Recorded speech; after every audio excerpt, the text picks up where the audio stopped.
volta com o programa Encontro Marcado, falando hoje com Kedna Gobi. O nosso bate-papo hoje, nós estamos falando de planejamento familiar e planejamento financeiro. Kedna, você acha que deveria ter uma disciplina nas escolas, já falando desse assunto, para que as crianças já começassem, desde cedo, se planejarem? Isso é uma coisa que eu abordo muito e que, assim, né, nas reuniões que eu tenho, né, com colegas de trabalho, a gente sempre se posiciona dessa maneira, que seria muito importante hoje se as escolas tivessem uma matéria lá, por exemplo, educação financeira, né? Porque a gente gasta tanto com a educação de um filho, ou então nós mesmos, quando temos que arcar com a nossa educação na faculdade e tudo mais, e muitas vezes a gente sai cru, sem saber lidar com dinheiro. Então, a gente vai para o mercado de trabalho, a gente começa a ganhar dinheiro e a gente não tem educação financeira para destinar ele para os devidos fins, simplesmente por falta de conhecimento.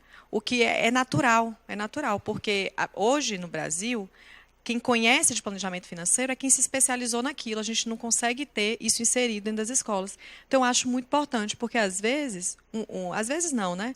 Uma aplicação mal feita, uma perda de planejamento, uma ausência de estrutura, ela traz muito mais prejuízo financeiro do que o que a gente gastaria se a gente procurasse entender um pouco mais, né? Fazer algum curso, alguma coisa, ou contratar uma pessoa para nos auxiliar nisso. Então, acho realmente muito importante.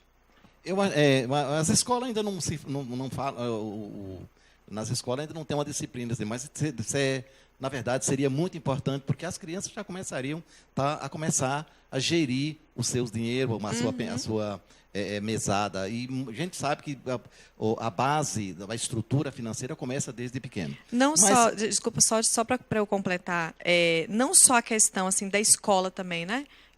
A gente tem que dar aos troianos o que é de Troia, mas assim, a família também tem que passar isso para as crianças, né? Sim, porque os pais. é importante aquele planejamento da mesada, de saber quanto que vai gastar, que vai destinar, se a criança quiser adquirir alguma coisa, mostrar para ela o quanto que aquilo custa, o que ela tem que fazer para ganhar, para a gente começar a interiorizar que a gente só colhe se a gente plantar. Não é verdade? Em qual situação o risco financeiro se faz mais presente, tanto numa empresa como na família? O risco, ele existe em todas as situações, né? A gente tem artifícios e a gente se planeja para que eles sejam menos danosos, tanto para a empresa quanto para a família. Então, o maior risco que tem hoje financeiro é não se planejar. Porque quando a gente se planeja, embora aconteça, vamos supor, né, ninguém imaginou que a gente ia ter uma crise no país tão profunda. Mas quem tinha sua reserva, né, financeira e quem não era endividado, vai conseguir passar dessa numa boa. Ou então, quem tem patrimônio, pode eventualmente dilapidar o patrimônio. Então, o risco hoje financeiro ele é tão maior quanto menor for o nosso planejamento, tanto dentro da empresa, quanto dentro do ambiente familiar também. O que fazer quando um imprevisto acontece dentro da família, que você não está realmente preparada para aquilo? Então, inicialmente, o que existe como estudos, né? Os estudos mostram que após imprevistos ou desestruturações, as famílias elas demoram de 6 meses a 2 anos para poder se restabelecer.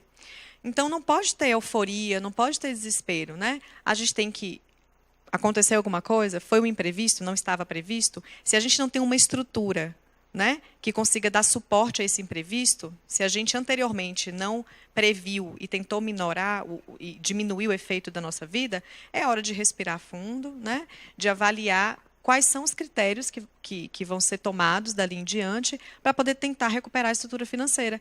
E não vai ser fácil. Tem gente, por exemplo, que a vida toda foi desplanejada financeiramente. Então, a gente não vai conseguir entrar no eixo financeiro de planejamento dentro de 6 meses, né? Então, você vai precisar de 6 meses, de 2 anos. Tem que ter muita paciência e não pode desistir do objetivo, né? Tem que olhar sempre para ele. Apesar que você até já tinha falado, mas a família brasileira ela está se planejando bem? Ou já existe uma cultura do planejamento?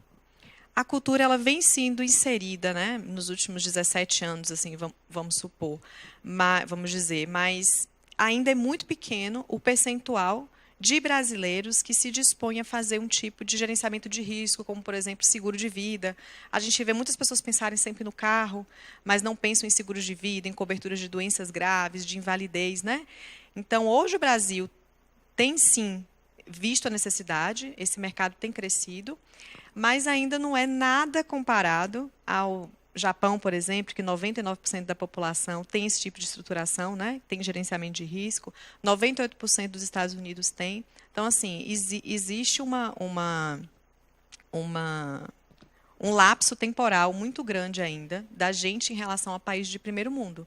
Mas eu acredito que, grão a grão, a gente vai conseguindo inserir isso dentro da cultura, porque eu acredito, principalmente, que se a gente criar brasileiros mais responsáveis financeiramente, né, a economia toda ela se torna mais autossustentável. Então,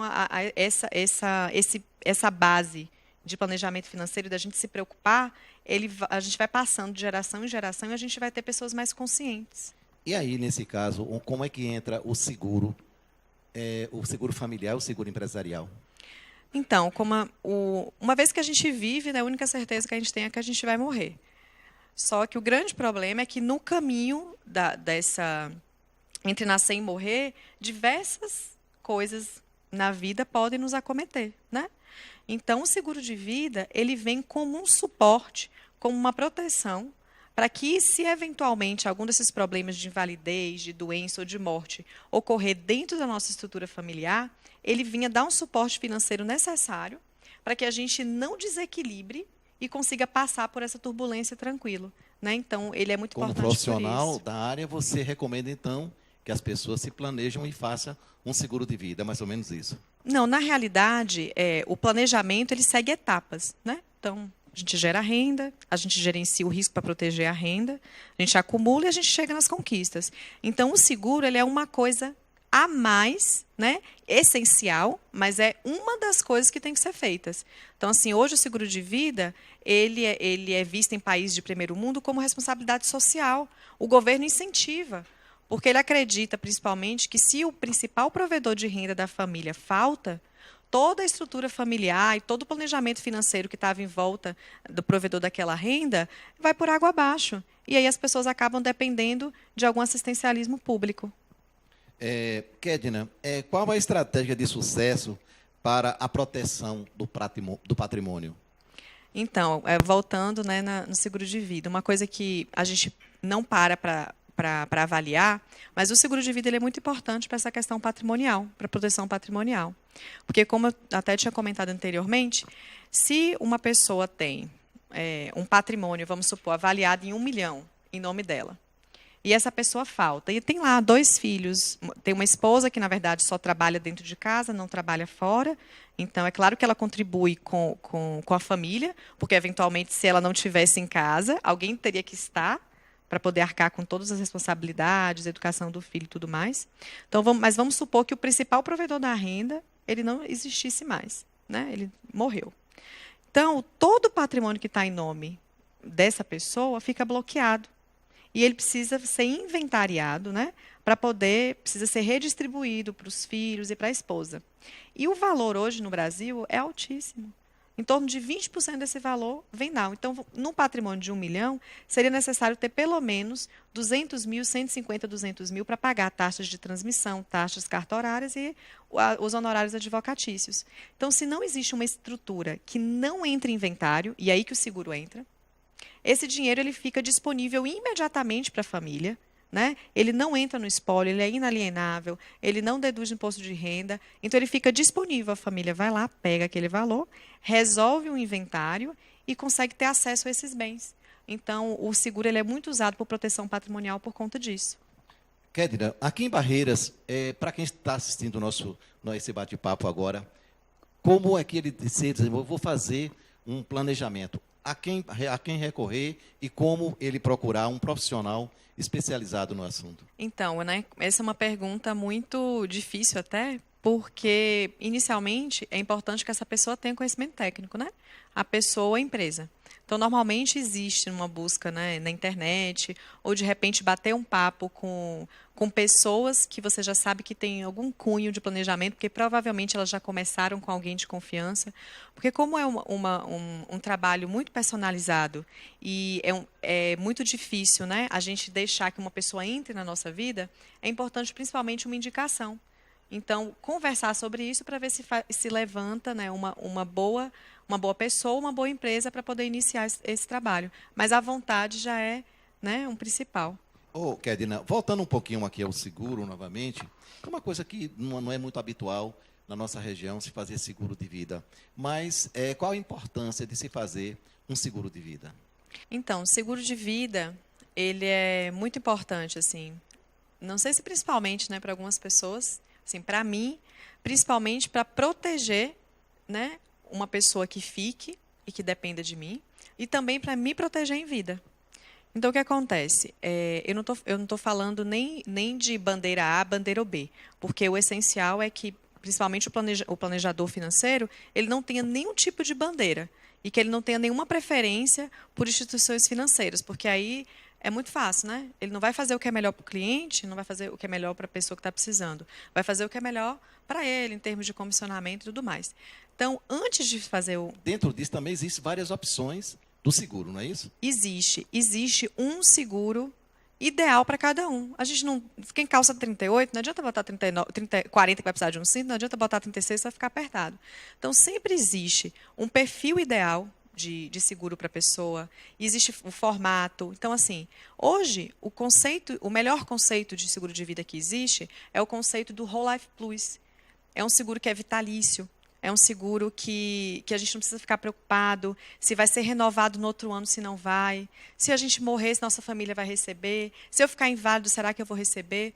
Então, apesar de existir hoje no mercado muita coisa que segue uma linha de seguro de vida, que ele é muito banalizado hoje, justamente por causa dessas reclamações de que não recebe e tudo mais, é importante a gente saber que existe hoje no Brasil produtos de seguro de vida que a gente não vai precisar se preocupar se vai receber ou se não vai. Que uma vez que a gente seja aceito pela seguradora, né, porque precisa ter saúde para se fazer um seguro, uma vez que a gente seja aceito, aquela seguradora não pode mais cancelar os contratos. Então, tem diversas seguradoras mundiais que têm esse tipo de produto, né? Tem Mafre, tem MetLife, tem Prudential, tem Mongeral.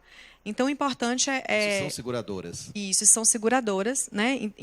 Essas seguradoras, elas é vinculada a uma instituição financeira, não é isso? Isso. O que acontece? Existe regulamentação que obriga que um percentual, né, recebido de apólice de seguro seja aplicado para poder garantir que haja recurso para poder pagar os benefícios, né? Então, são empresas muito idôneas. Então, a gente está acostumado a uma estrutura de seguro que não paga, que tem reclamação, que a pessoa fez o seguro pensando em proteger sua família, mas vai revirar no túmulo, porque por umas entrelinhas que não são lidas, ele não vai ser pago. Então, é muito importante saber qual é o perfil de seguro. Então, o planejador financeiro ele é muito importante para isso. Não é qualquer seguro que é ideal, né, para qualquer um. E a importância de se ter um seguro, além disso que eu estou falando, que eu fico assim, muito emocionada, porque eu acho que principalmente é para você proteger sua família. Apesar de que existem várias coberturas que nos protegem em vida, coberturas de doença, de invalidez e tudo mais. Mas para quem tem família, né, como eu, a gente pensa na família, né? Eu gostaria, Kedna, ainda falando de seguro, como funciona e quando deve ser usado. Mas você vai me responder daqui a pouquinho, depois do nosso intervalo comercial.